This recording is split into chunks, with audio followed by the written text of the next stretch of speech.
तो हम लोगों का जीवन तो तभी सार्थक हो सकता है जब एक खाली गैप हो उसको हम भर ले जाएं, खाली जगह हमारे भीतर होती है। आपको पता है कि जी हमेशा नए नए कार्य करना चाहता है, नई चीज़ें पाना चाहता है, नए लोगों से जुड़ना चाहता है, नई सफलता पाना चाहता है, नए कार्यक्रम बनाना चाहता है, नई प्रसिद्धि पाना चाहता है, सारी क्रियाकलाप नए नए करना चाहता है। हर घड़ी कुछ न कुछ वो करना चाहता है। किस लिए? सब कुछ करने के बाद भीतर एक खाली जगह हो जाती है, गैप, उसी को भरने के लिए। मतलब क्या है? मतलब ये है, आपका मन करता रहा होगा काश मेरे पास मोबाइल आ जाती, और अच्छी खासी मोबाइल सबके पास अब उपलब्ध है। इच्छा रही होगी कि हम 10th का एग्ज़ाम पास हो जाते, 12th का हो जाते। अक्सर लोग ग्रेजुएशन करके बैठे हैं, सारी डिग्रियां लेके बैठे हैं। मन करता रहा होगा किसी के यहाँ बाराती बन के जाते, बाराती बन के अब चले गए। मन कर रहा था कि आप कहीं पहाड़ी इलाके में घूमने जाते, घूम के चले आए। इच्छा थी कोई पुस्तक पढ़ लेते, पढ़ लिया। मन करता था 4 लोग हमारा तारीफ़ करते, तारीफ़ ही किया होगा। मन करता था किसी को मैं सलाह भी दूं, लोग मेरी बात माने, मैं किसी को मोटिवेट करूं, वो भी कर लिया। अच्छे व्यंजन को खाने के भाव बोध आता है, भीतर भाव आता है कि अच्छी अच्छी चीज़ें खाएं। मार्केट में नाना प्रकार की वस्तुएं उपलब्ध हैं, थोड़े से पैसा खर्चा करिए, आराम से ले आइए। ये सारा कुछ पाने के बाद और सारा कुछ करने के बाद भीतर एक खाली सी कसक रह जाती है। उदासी बन करके, दुख बन करके, अकारण, जिसका कोई कारण नहीं पता पड़ता, ऐसी अशांति भीतर रह जाती है, विशाल तनाव बन के रह जाती है। उसी को भर डगर ले जाए हम तो ये मान के चलिए कि हमारा जीवन सार्थक होता चला गया। भरेगा कैसे?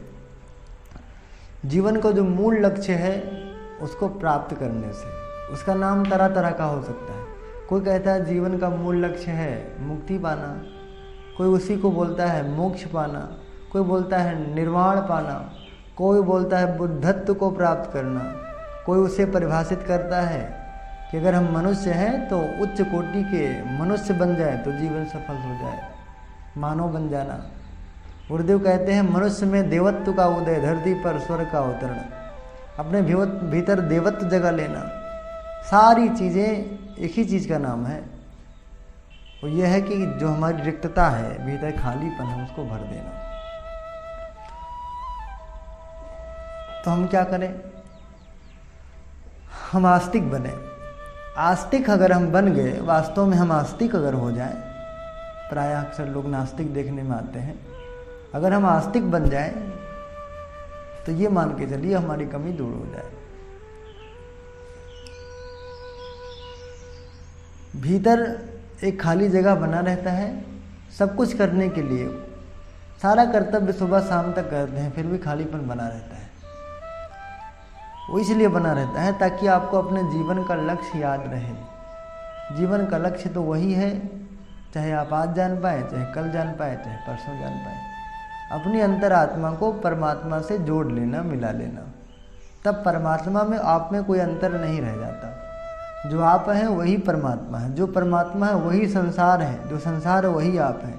प्रत्येक जीव में आपकी झांकी दिखने लगेगी। प्रत्येक कण में आप अपना चेहरा, अपना भाव, अपने विचार, अपना प्रेम, अपना सहयोग देखने लगेंगे। हर कोई अपना लगने लगेगा। फिर सृष्टि में जितनी वस्तुएं आपको दिखाई देती हैं, वो चाहे प्रकृति की वस्तुएं हों, चाहे मानव निर्मित हों, सब कुछ अपना लगेगा।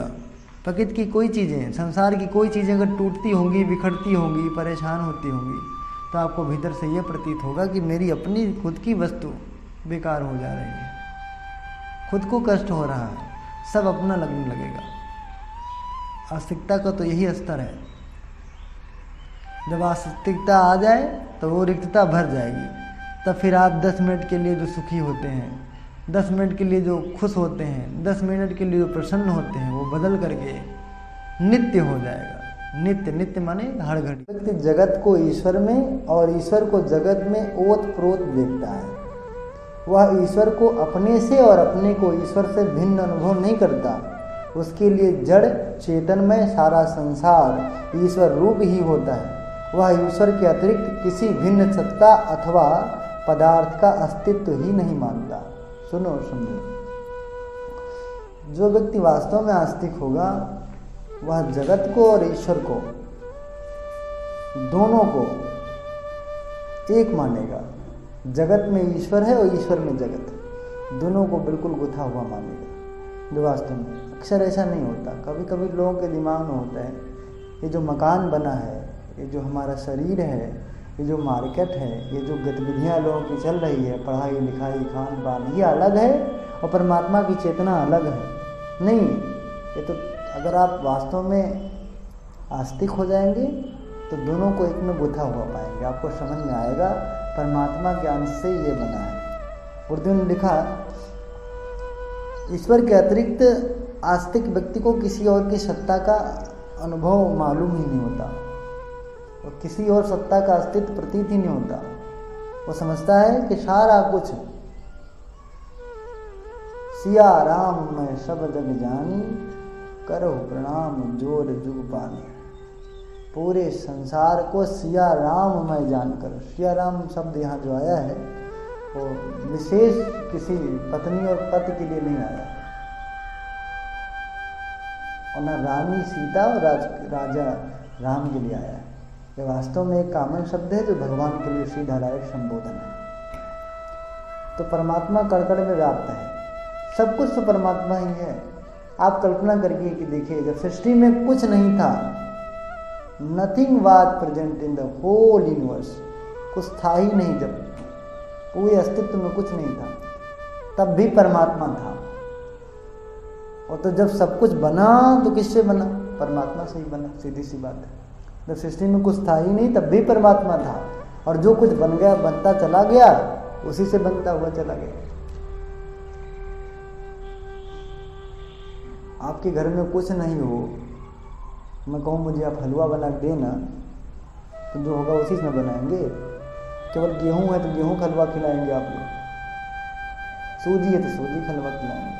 जब कुछ था ही नहीं, केवल परमात्मा था, तो फिर उससे मकान बना तो परमात्मा से बना, वृक्ष बने परमात्मा से बने, पृथ्वी बनी परमात्मा से बनी, सृष्टि बनी परमात्मा से बना, प्राणी बने परमात्मा से। तो हम आपका रोम रोम परमात्मा से बिल्कुल मिला हुआ है। अगर पूछें सृष्टि को बनाने में किस मटेरियल का प्रयोग हुआ है तो परमात्मा एक मटेरियल का काम करता है। वही मटेरियल के रूप में ईंट में जुड़ा हुआ है, वही पत्थरों में जुड़ा हुआ है, वही नदियों में, तालाबों में, वृक्षों में, पहाड़ों में, कंदराओं में, गुफाओं में, सब में जुड़ा हुआ है। वही आकाश में, वही पाताल में, वही धरती पर, वही स्वर्ग में, वही नरक में, वही देव, वही दानव, वही अच्छाई, वही बुराई, सब कुछ उसी में गुथा हुआ है। जब आपके भीतर आस्तिकता रोम रोम में आने लगे, हृदय से आप आस्तिक हो जाएं, तो परमात्मा को हृदय से आप अनुभव करने लगेंगे। तब पता पड़ेगा कि जो रावण आतताई हो गया है सिर्फ परमात्मा के नाते हो गया है, और रावण मरेगा तो परमात्मा के नाते ही मरेगा। कैसे? आपने देखा होगा जब फिल्म बनती है, कोई डायरेक्टर फिल्म का निर्माण करता है, बनाता है, तो डायरेक्टर ही सारे पात्र को रखता है, चाहे वो गब्बर का रोल हो, चाहे जय और वीरू और बसंती का रोल हो, चाहे वो हीरो का रोल हो, चाहे वो विलन का हो, चाहे वो किसान का रोल हो, चाहे किसी हत्यारे का रोल हो। जो कुछ अच्छा होता होगा, जो कुछ बुरा होता होगा, सब डायरेक्टर ने ही अपने मर्जी से रखा है। हम आप जब मूवी देखते हैं तो विलन को गाली देने लगते हैं, हमको बुरा लगता है तो गुस्सा लगता है, पर डायरेक्टर की दृष्टि से आप देखेंगे तो वही अच्छा है। क्यों अच्छा है? क्योंकि अगर आपको मूवी चलानी है तो केवल हीरो भर दे, खाली टीचर की भर्ती कर दे, उसमें पढ़ाने वाला ही रहे, स्टूडेंट दे ही ना, खाली हीरो भर दे, कोई विलन हो ही ना, या खाली विलन ही भर दे, हीरो हो ही ना। ऐसा तो कोई मूर्खी डायरेक्टर करेगा। कम से कम भगवान डायरेक्टर से तो ज़्यादा बुद्धिमान नहीं है, हमें तो इतना मानना ही चाहिए। उसने पूरे सृष्टि को कवियों की भाषा में रंगमंच बना दिया है, सृष्टि को रंगमंच बना दिया है। रंगमंच माने होता है फिल्म इंडस्ट्री, फिल्मी दुनिया। रंगमंच माने फिल्म इंडस्ट्री। आधुनिक भाषा में समझे, रंगमंच का मतलब वो ड्रामा का स्टेज नहीं, फिल्म इंडस्ट्री। ड्रामा तो कभी चलते थे, अब फिल्म चलता है, तो पूरा उसने रंगमंच बना दिया है। और बेवकूफ़ थोड़े ही है कि वो संतों को ही सिर्फ पैदा करेगा वो, नहीं, उसने अच्छाई और बुराई दोनों को बराबर की मात्रा में रखा है। उसी से हमको लड़ करके पार जाना है परमात्मा से, फिर से विलीन होना, अनुभव करना है। कहते हैं माया का, मोह का, लोभ का, अहंकार का, कामुकता का, स्वार्थ का, ईर्ष्या का, द्वेष का, तमाम सारी दुष्वृत्तियों का एक पर्दा पड़ा हुआ है, कुसंस्कारों का पर्दा पड़ा हुआ है। वही छट जाए, हट जाए, साफ हो जाए, तो आपको दिखाई पड़ेगा मेरी आत्मा और परमात्मा दोनों एक ही तो हैं, अलग है ही नहीं। वो अभ्यास करते करते करते करते स्थिति वो आ ही जाती है कि आपको अनुभव होने लगे कि जो मैं हूँ वही गुरुदेव हैं, जो गुरुदेव हैं वही मैं हूँ। कभी गुरुदेव ने अपने बच्चों के लिए कहा भी है, आप सभी मेरे अंग अवयव हो, मैं मस्तिष्क हूँ तो आप मेरे हाथ पाँव ना। मैं मस्तिष्क था, गुरुदेव ने लिखा, मैं मस्तिष्क था तभी ना पुस्तकें लिखी, तभी ना आपको ज्ञान दिया। अब मेरे हाथ पाँव हैं, आप मुझे घर घर ले जाइए। अनुभव करते हैं। गुरुदेव ने कहा, जब गुरुदेव तप करते करते, साधना करते करते परम सिद्धि को प्राप्त हुए, ईश्वर को उन्होंने प्राप्त किया, गायत्री का साक्षात्कार किया, तब उनके भीतर से वो भाव निकला कि कण कण में परमात्मा है, महसूस करने लगे। तभी उनकी हिम्मत थी ये जो उन्होंने ये कह दिया, क्या आप माता जी को प्रणाम करते हैं तो मुझे प्रणाम करते हैं, मुझे प्रणाम करते हैं तो गायत्री माता को प्रणाम करते हैं, गायत्री माता को प्रणाम करते हैं तो मुझे और माता जी को प्रणाम करते हैं। ये क्या था? वहां तक साधना के माध्यम से मानवता के उस उच्चतम शिखर पर वो पहुंचे जहां परमात्मा को कण कण में अनुभव करते हैं। वही चेतना अपने भीतर, वही चेतना माता जी के भीतर, वही चेतना गायत्री में। और उसके बाद उन्होंने ये कह दिया, आप सब हमारे अंग अवयव हो। इतना बड़ा साहस किसका होगा कि प्रत्येक प्राणी को ये कह दिया, आप मेरे अंग अवयव हो, अपना अंशधर माने। अंशधर तो वही मान सकता है जिसके भीतर आस्था की, आस्तिकता की पराकाष्ठा। ईश्वर है, मैं मानता हूं भगवान है, सारी बातें बस केवल मस्तिष्क के धरातल पर झूम रही हैं। फिर वो ईश्वर के होने का आप अनुभव नहीं कर पाएंगे, ना उससे उतना लाभ ले पाएंगे जितना वास्तविक आस्तिक व्यक्ति ले लेता है। तो केवल हमें कहने की आवश्यकता नहीं है, 4 कदम आस्तिकता के पथ पर बढ़ाने की आवश्यकता है। तभी वो रिक्त स्थान बढ़ेगा जो बार बार सारा कुछ करने के बाद खालीपन महसूस होता है। वही परमात्मा आकर के परमानेंट स्थायी रूप से भीतर बैठने के लिए तैयार है। क्या हम बिठाएंगे? उसके लिए थोड़ा बहुत हमको कुछ करना पड़ेगा। क्या करना पड़ेगा? देखें, प्रायः जिन लोगों को धर्म करते देखा जाता है, सुनिए, आप अगर भगवान के पथ पर आगे बढ़ जाते हो, भगवान को पाने की, भगवान को अनुभव करने की, भगवान से प्रार्थना करने की, भगवान का ध्यान करने की, भगवान का प्रचार करने की जब आप बात करते हैं, तब लोग मजाक उड़ाते हैं। क्यों मजाक उड़ाते हैं? कुछ लोगों ने ऐसा कुछ कृत्य किया जिससे ये बदनाम हो गया पूरी तरह से। इस रास्ते पर इसीलिए कोई चलने का हिम्मत नहीं करता। वैसे ये रास्ता कठिन है भी। उत्तिष्ठत जागृत प्राप्त वरान्य बोधत, उठो और जागो, और जाग करके आस्तिकता का लक्ष्य प्राप्त करो, अर्थात परमात्मा को अपने भीतर अनुभव करना शुरू करो। लेकिन अगला सेंटेंस कठोपनिषद का जो अगला वाक्य है, छुरस्य धारा निस्ता दुरत्या दुर्गम पथम तत्कवियो वदन्ति। इस पर चलना छुरे की धार पर चलने के बराबर कष्टकर है। लगातार परीक्षाएं, अगर आप सोचो मैं आस्तिक हूँ पक्का, तो आपकी परीक्षाएं उसी मात्रा में होना शुरू हो जाता है। अगर आप आस्तिक हो तो आपको बुरी बातों को, दुखों को भी भगवान का अनुदान वरदान मानना चाहिए, तो आपको ज़्यादा मात्रा में दुख आने लगता है। तो क्या उस समय भी आप मानते हो भगवान का ही ये सब कुछ दिया हुआ है? आपको तब ज़्यादा खुशी भी कभी कभी मिल जाती है। आपने मुख से कहा उसकी तबीयत ठीक हो गई, आपने मुख से बोल दिया उसकी नौकरी लग गई, अब फूल की कुप्पा हो जाओ आप कि मैंने कर दिया। नहीं, आपने नहीं कर दिया, ये भी आपकी परीक्षा ही है। क्या आपकी पाचन शक्ति ठीक हुई कि नहीं हुई? सुख को भी पचा पाते हैं कि नहीं पचा पाते हैं? उल्टी पलटी करने लगते हैं। दुख को भी पचा पाते हैं कि थोड़े थोड़े परेशान होने लगते हैं? आस्तिकता जितनी मात्रा में धीरे धीरे आना शुरू होती है, परीक्षा भी उसी मात्रा में शुरू हो जाती है। परीक्षा का दौर गुजर जाता है, चारों तरफ से ठोक बजा लेता है भगवान आपको, आजमा लेता है, तब पूरी तरह से वो सब कुछ साफ कर देता है कि देखिए मुझ में और तुम में कोई अंतर नहीं है। सो अहम, जो आप हैं वही मैं हूँ, तत्त्वमसि, जो आप हैं वही मैं हूँ, सच्चिदानंदो अहम, मैं ही सच्चिदानंद हूँ। पर अगर आप उस स्तर के आस्तिक हैं, क्या जैसे गुरुदेव लिखते हैं, कौवे को राम राम आपने रटा दिया और राम राम बोल रहा है, वो भी तो अपने आप को भगवान का भक्ति मानता होगा।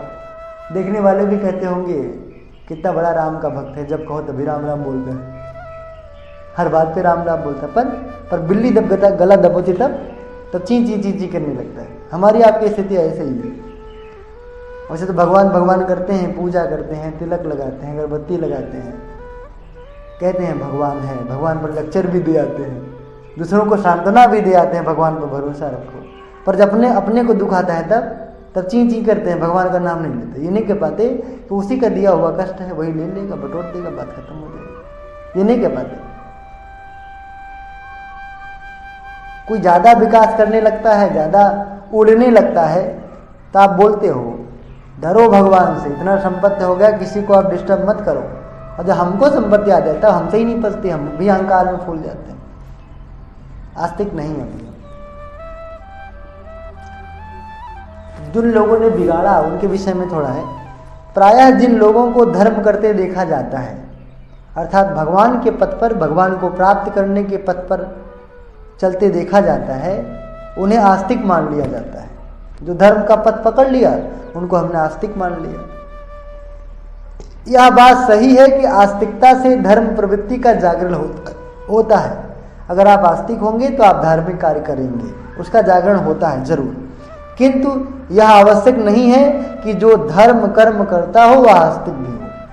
कोई व्यक्ति धर्म कर्म पूजा पाठ दान करता हो, कथा सुनता हो, भागवत करता हो, तब भी वो आस्तिक है? आवश्यक नहीं है। अनेक लोग प्रदर्शन के लिए भी धर्म कार्य किया करते हैं। अभी हमारे यहाँ प्रचलन चल गया है, रामचरितमानस को जीवन में उतारे नहीं, थोड़ा सा पैसा हो, अखंड रामायण करवा दें आप 24 घंटा का। प्रातः काल उठ के रघुनाथा मातु पिता गुरु नामे माता, सुबह उठ करके भगवान राम गुरु को माता पिता को प्रणाम करते थे।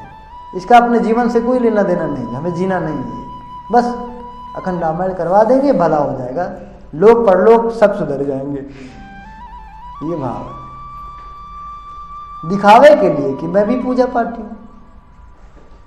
पीछे पीछे आदमी पाप करता फिरता है, सामने थोड़ा सा दान कर दिया, थोड़ा सा टीका लगा लिया, थोड़ा सा फोटो खिंचवा दिया, माला वाला पहन के चंदन लगा के हो गया, कुर्ता पहन लिया, हमारी तरह भोकाल बना रहा।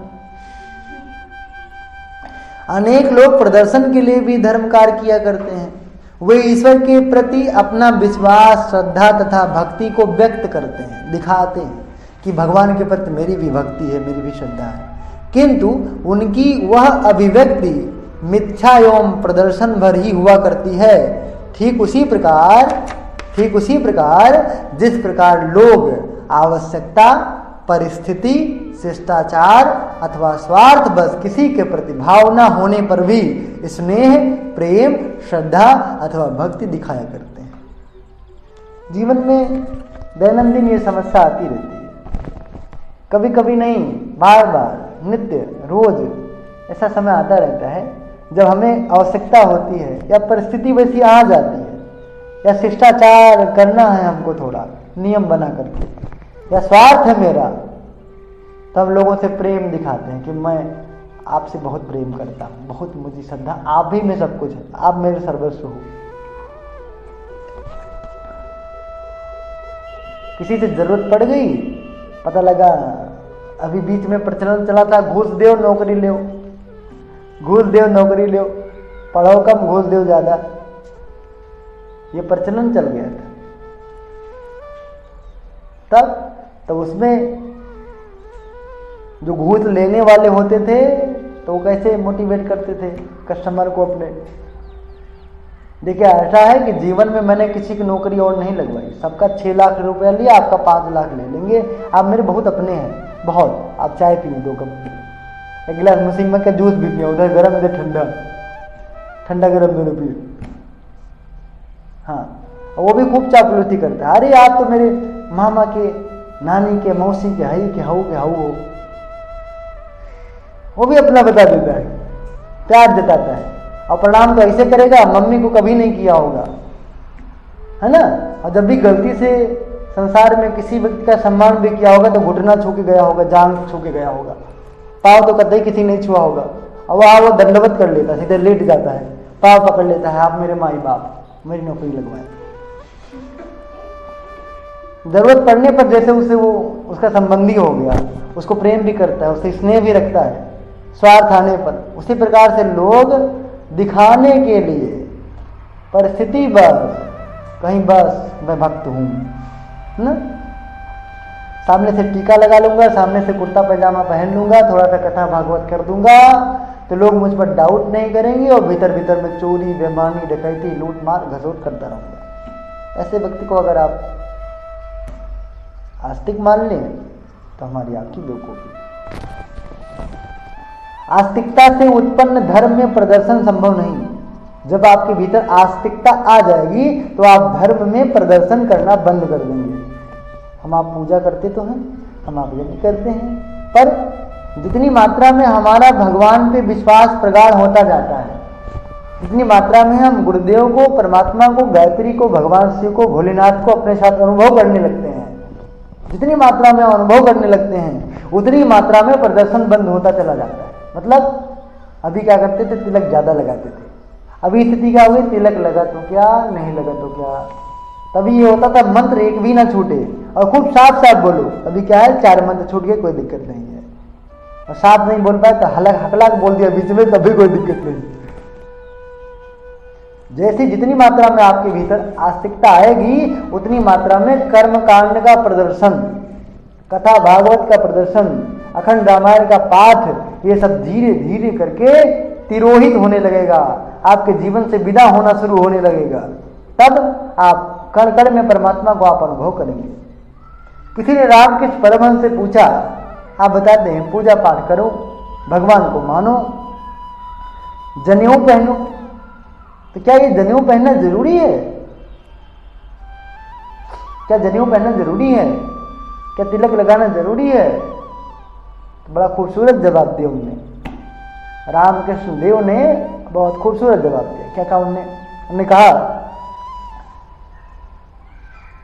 जब तक हमारी श्रद्धा भगवान में प्रगाढ़ नहीं हो जाती, जब तक ही हम परम सिद्धि को नहीं पा जाते, अर्थात परमात्मा और हम दोनों जब तक एक नहीं महसूस करने लगते, जब तक कण-कण में परमात्मा नहीं दिखाई देने लगता, जब तक सबका दर्द अपना दर्द नहीं लगने लगता, तब तक तो ये सारे नियम चलते रहते हैं। तब तक तुम जनेऊ भी पहनो और भावना करो कि मैंने ये जनेऊ को पहना है, ये परमात्मा का स्वरूप है, और जब मैंने शरीर पे परमात्मा को धारण कर लिया है तो मेरे साथ है। ये अनुभव का तुम अभ्यास बनाओ। तुम फोटो के सामने बैठो 10 मिनट, ताकि ध्यान बना रहे कि परमात्मा मेरे साथ है, कहीं है, इसीलिए फोटो भी तुम देखा करो, इसीलिए तुम पूजा पाठ भी किया करो, ताकि उसका ध्यान बना रहे। लेकिन जब जिस दिन आपके भीतर पूर्ण रूप से रोम रोम में परमात्मा आ जाए, तब जनेऊ तो बड़ी दूर की बात है, अपने शरीर की सुधि भी नहीं रह जाती। आपके भीतर जब आस्तिकता शिखर की हो जाएगी तो शरीर का पोषण भी आपका कम होता हुआ चला जाएगा। आप ज्यादा ध्यान देंगे अपनी अंतर आत्मा को तृप्त करने पर, शांत करने पर, और अंतरात्मा तब तक तृप्त नहीं होती जब तक दूसरों के आंसू नहीं पहुंचे जाएं, जब तक दूसरों की सेवा नहीं करी जाए, जब तक अपने भीतर मानवता ना हो।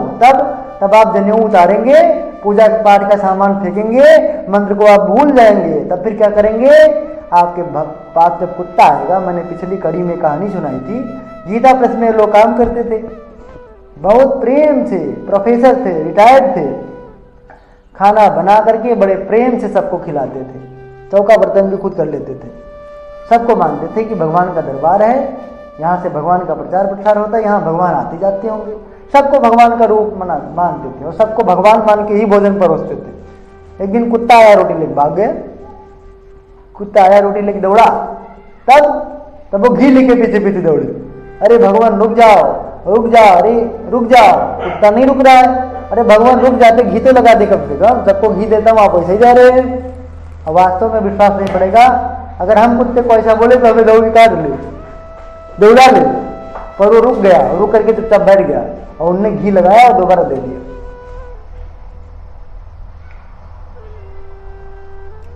मार्च रमन की एक छोटी सी कथा आती है। रोज उनके एक सांप आ जाता था, बहुत काला नाग, और जब वो मोटिवेट करें अध्यात्म के बाद लोगों को बताएं समझाएं तो बीच में आ जाए वो भी बैठ जाए और सब डर के भागने लगे। तो एक दिन उनने कहा, सर्प देव अब तुम यहाँ मत आना, तुम थोड़ा दूरी रहो या तो मत आओ, तुम जाओ वही मुक्त कर दूंगा, तुम्हें मैं मुक्ति दिला दूंगा, वहीं से तुम यहाँ मत आओ। ये लोग डिस्टर्ब हो जाते हैं। अब आपको विश्वास नहीं पड़ेगा, उसके बाद से वो कभी नहीं आया, तुरंत मुड़ा और चला गया। तैलंग स्वामी की घटना आती है। एक राजा शेर को खदेड़े थे, शिकार करने निकले थे और थोड़ा डरे हुए भी थे। जब बाण उनके खत्म हो गए तब वो पेड़ पे चढ़ गए। तैलंग स्वामी बैठे थे, नेपाल के राजा थे वो। तैलंग स्वामी चुपचाप बैठे थे ध्यान में। उनके आगे शेर आया और लौटने लगा। थोड़ी देर बाद बड़ा आश्चर्य हुआ उन्हें। आकर के तैलंग स्वामी जी से पूछा उनने, ये बताइए, ये तो आपके सामने आके लेटने लगा, मैं तो डर गया था एकदम से। कहा, जब तुम सब में सबको तुम प्रेम करोगे, सबसे तुम प्रेम करोगे, प्राणी मात्र से जब तुम प्रेम करना सीख लोगे, तब कोई तुम्हें कुछ कहने वाला नहीं है। पिछले साल की घटना है, सबको पता होगा। सांप बैठा था कि नहीं बैठा था यहाँ जब लोग सिंचाई कर रहे थे, है ना? हम लोग तो खड़े थे, मम्मी आई, कहा अच्छा आप एक काम करो, तो जाओ, अब जाओ। थोड़ी देर में वो उठा और चला गया। हम लोग आधे घंटे से तमाशा देख रहे थे, मम्मी ने कहा जाओ। अध्यात्म की चेतना जब आती है, आस्तिकता भीतर जगती है, भगवान पे आस्तिकता बनती चली जाती है, तब मान के चलिए आपकी आज्ञा का अनुपालन चींटी से लेकर के हाथी तक करना शुरू कर देते हैं और सब आपसे प्यार करने लगते हैं।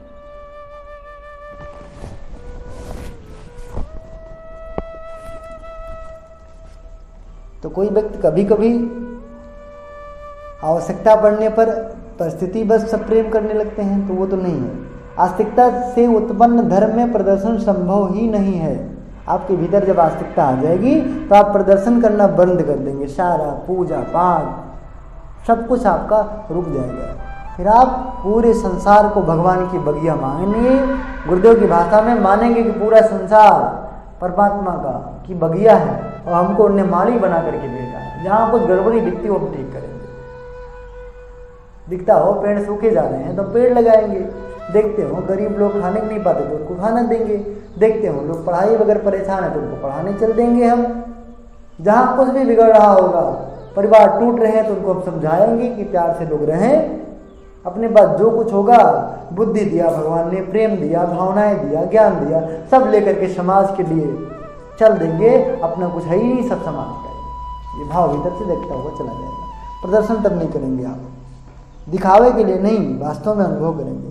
वैसे तो धर्म कर्म लोग दिखावे के लिए करते हैं। जो अणु अणु में ईश्वर की उपस्थिति अनुभव करता है, उससे प्रेम रखता है, वह मिथ्या प्रदर्शन का साहस कर ही नहीं सकता।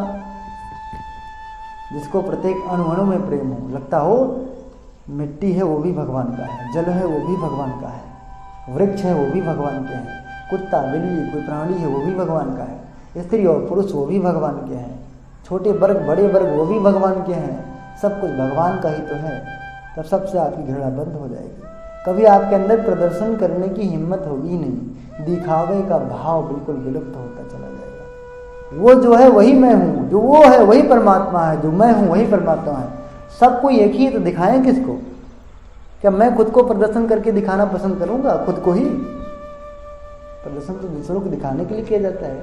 अगर सब चारों तरफ अपने ही विद्यमान है, किसको दिखाया जाए? जो उस प्रेमास्पद सर्वशक्तिमान को ही अंदर बाहर सब जगह विद्यमान देखता है, वह उसके लिए किसी अप्रिय व्यवहार को किसी प्रकार कर ही नहीं सकता।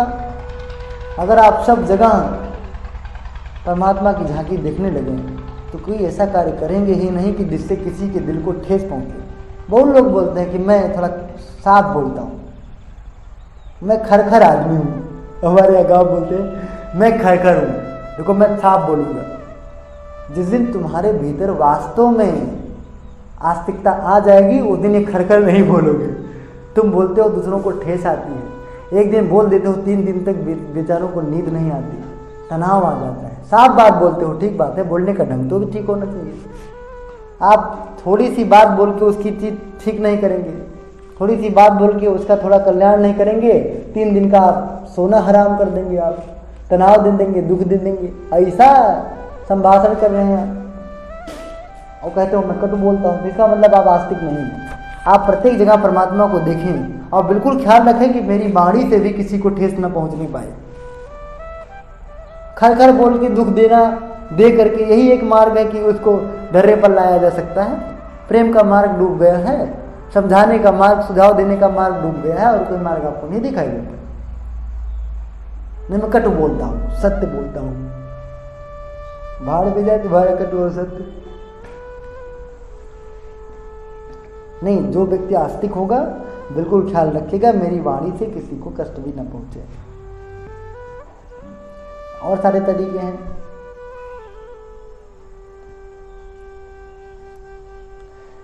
वह उसके प्रसन्न हो जाने का, अप्रसन्न हो जाने का भय मानेगा। जो आस्तिक होगा अचर में सब जगह परमात्मा को ही देखेगा। वो कोई ऐसा व्यवहार नहीं करेगा जिससे लोगों को दुख होता हो, किसी का नुकसान होता हो, क्योंकि वो ये भावना करेगा भगवान रूठ न जाए हमसे, रूठ जाएगा वो भगवान को। सच्चे धार्मिक जिनकी धार्मिकता का जन्म आस्तिकता से होता है, स्वभावतः धर्म आचरण में प्रवृत्त रहते हैं, उन्हें प्रयत्न पूर्वक वैसा करने की आवश्यकता नहीं होती। जो व्यक्ति सच्चे आस्तिक हैं उनके भीतर धर्म का भाव अपने आप आता है कि लो सुबह भगवान का ध्यान कर लेते हैं, अब ऑटोमेटिक आता है। उनको धक्का देने वाली बात नहीं है। अन्य को जबरदस्ती कहते हैं मन बोलना बताना पड़ता है, तुम करो 5 मिनट बैठ के परमात्मा का ध्यान तो कर लो, जबरदस्ती धक्का देना पड़ता है। किसी पंडित जी ने डरा दिया कि देखो ऐसा है कि 9 दिन का भागवत नहीं कराओगे तो अब की बार आपकी बेटा जो जन्म ले रहा मर जाएगा वो, तो डर के नाते वो भागवत करने लगे। किसी ने डराया नहीं, प्रलोभन दे दिया, 9 दिन का तुम व्रत रख लो, उपवास रख लो, भगवान का चिंतन मनन करो, अब की बार तुम्हारी नौकरी पक्की है, तुम्हारा जो है 18 मंजिल एक मकान बन जाएगा गांव में, तुम उसी में रहना, कोई दिक्कत नहीं, स्विमिंग पूल वूल सही सब तैयार। अब क्या वो 9 दिन रहेंगे वो, अब वो रह जाएंगे नहीं। शुद्ध नास्तिक आदमी है वो, शुद्ध स्वार्थी आदमी है। जहाँ स्वार्थ वहाँ परमार्थ नहीं, और जहाँ परमार्थ नहीं वहाँ परमात्मा कहाँ है, और जहाँ परमात्मा नहीं है वहाँ आप आस्तिक बने बैठे हो, खाली भगवान बनाए हो, ये गलत बात है। उनका प्रत्येक व्यवहार धर्म सम्मत एवं उसी से प्रेरित होता है। जीव मात्र को आत्मवत तथा संपूर्ण जगत की परमात्मा का रूप मानने वाले धर्मात्मा से असंगत, अनुचित अथवा अनुकरणीय कार्य होना संभव ही नहीं है। करें जिसने अपने आप में आस्था जगा ली हो, जो हर जगह परमात्मा को गुथा हुआ मानता होगा, उससे कभी भी गलत आचरण किसी भी स्थिति में संभव है ही नहीं, गलत हो जाएगा। वो हमेशा सही ही करेगा, सही ही करेगा, उससे अच्छा ही होता हुआ चला जाएगा। ऐसा व्यवहार नहीं करेगा जो अनुकरणीय ना हो, जिसका लोग फॉलो करके पतन की तरफ चले जाए, ऐसा काम कभी नहीं करेगा।